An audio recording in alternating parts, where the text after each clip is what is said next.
Apa itu golongan dan periode? Golongan adalah kolom-kolom vertikal dalam sistem periode unsur, atau kalau misalnya dari atas ke bawah itulah dinamakan dengan golongan. Sedangkan periode adalah lajur-lajur horizontal dalam SPU, atau misalkan dari kiri ke kanan itulah yang dikatakan dengan periode. Bisa kita lihat seperti pada gambar berikut ini. Tanda panah warna ungu atau nomor 1 itulah yang dikatakan dengan periode. Artinya dari kiri ke kanan itu adalah periode.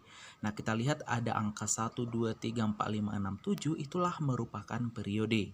Jadi misalkan periode pertama itu unsurnya apa? Ada H, ada HE dan seterusnya. Sedangkan kalau dia golongan yaitu dari atas ke bawah atau yang vertikal.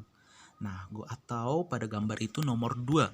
Jadi golongan itu ada golongan utama atau golongan A dan ada golongan transisi atau golongan B. Dan ada juga golongan transisi dalam yaitu yang nomor 3 ada lantanida dan aktinida. Bagaimanakah cara menentukan golongan dan periode satu atom? Yang pertama sekali yang harus kita lakukan adalah menentukan konfigurasi elektron dari atomnya. Ini sudah kita pelajari pertemuan sebelumnya. Kemudian, jika konfigurasi elektron berakhir pada subkulit S atau P, maka unsur tersebut berada pada golongan A.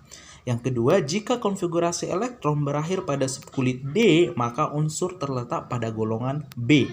Yang ketiga, jika konfigurasi elektron berakhir pada subkulit F, maka unsur berada pada lantanida dan aktinida, atau sering disebut dengan transisi dalam atau yang sudah Bapak jelaskan pada slide sebelumnya. Sedangkan untuk periode itu ditentukan dari harga N atau kulit terbesar. Nah, angka yang ada di depan subkulit, misalkan 1S2, 2S2, 1 dan 2 itulah yang dikatakan dengan kulitnya. Jadi di mana dia yang terbesar itulah sebagai periode.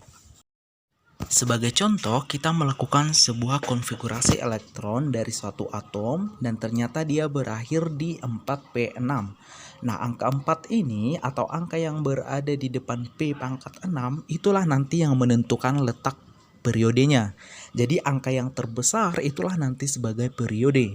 Sedangkan P itu menyatakan letak subkulit dan 6 itu menyatakan jumlah elektron.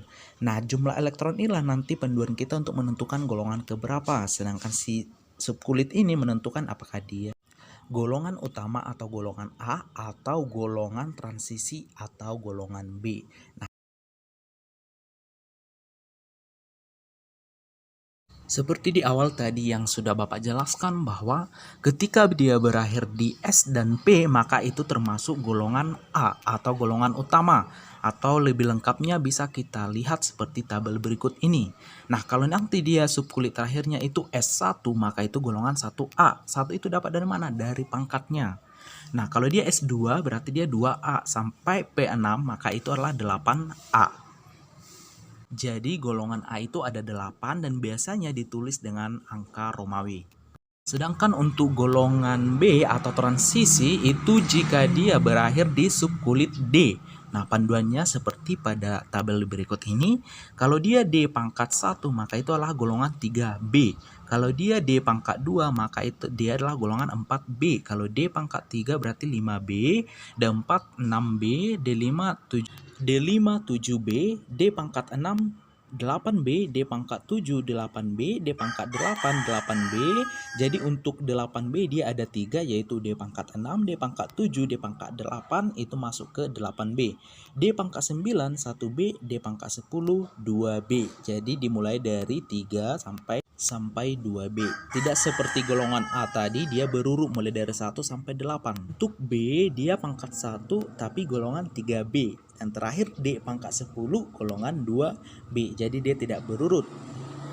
Sedangkan kalau dia berakhir di 4F maka itu termasuk golongan lantanida. Kalau dia berakhir di 5F itu termasuk golongan aktinida. Inilah yang disebut dengan golongan transisi dalam atau yang terletak di bagian bawah, paling bawah pada SPU. Dan biasanya mau pangkat berapapun dia, kalau dia lantanida intinya dia berakhiran di 4F dan aktinida 5F. Jadi pangkatnya tidak terlalu diperhitungkan. Sebagai contoh, tentukanlah golongan dan periode dari atom A natrium dengan nomor atom 11, AS33, Cr24, Ce58.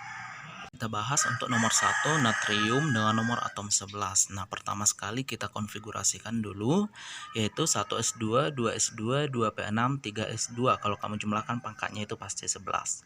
Nah, kemudian lihat yang terakhir. Yang terakhir itu kan atau kulit terluar itu 3s pangkat 1. Maka inilah panduan kita menentukan periode dan golongan.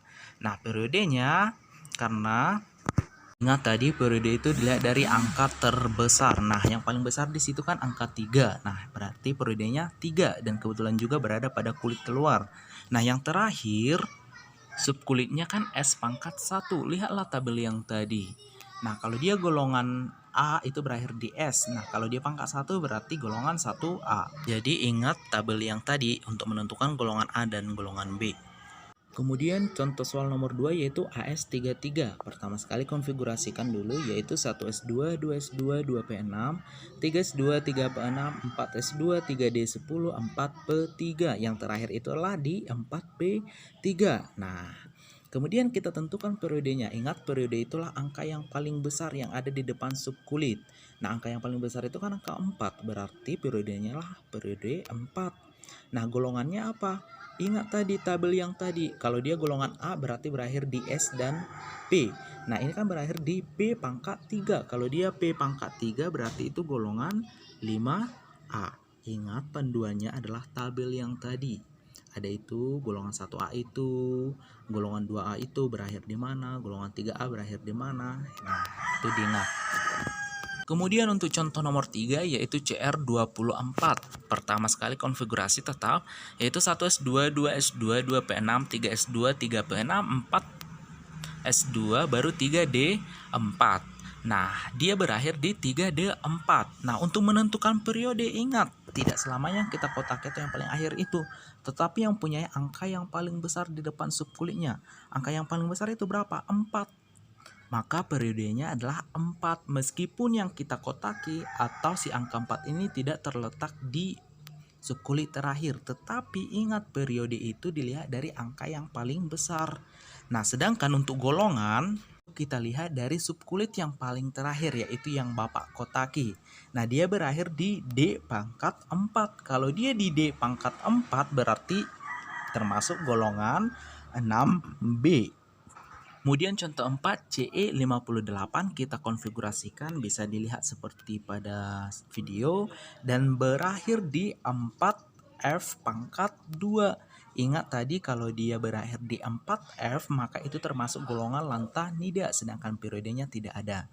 Nah, walaupun dia pangkat 2 tidak berarti lantanida golongan 2. Tidak. Intinya kalau dia berakhir di 4F mau berapapun dia hanya dituliskan biasanya golongan lantanida, jadi agak berbeda dengan golongan utama dan transisi. Jadi cara ini kita gunakan untuk menentukan golongan ataupun periode suatu atom tanpa harus melihat sistem periode unsur. Jadi dengan menggunakan ini kita tahu nanti dia golongan berapa, periode berapa, tanpa harus melihat sistem periodik unsur. Jadi untuk panduannya dihafal tabel yang tadi untuk menentukan golongan A maupun golongan B, lalu pahami lagi konfigurasi elektron, dan untuk periode itu dilihat dari angka terbesar yang ada di depan subkulit atau koefisiennya yang paling besar, bukan berarti di akhir. Atau dengan kata lain, periode itu tidak selamanya di akhir atau di kulit terluarnya, tetapi kalau untuk golongan itu dari hasil konfigurasi yang terletak pada subkulit terluar. Jadi ingat perbedaannya, kalau dia periode yang paling besar angka di depan subkulit. Kalau dia golongan yaitu terletak pada subkulit terakhir yaitu pangkatnya, dan panduannya ada pada tabel yang dua-dua itu tadi. Apakah dia A atau B?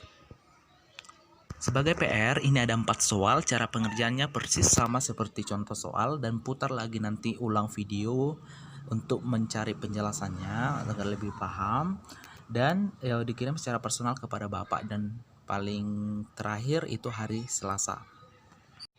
Oke, selamat mengerjakan.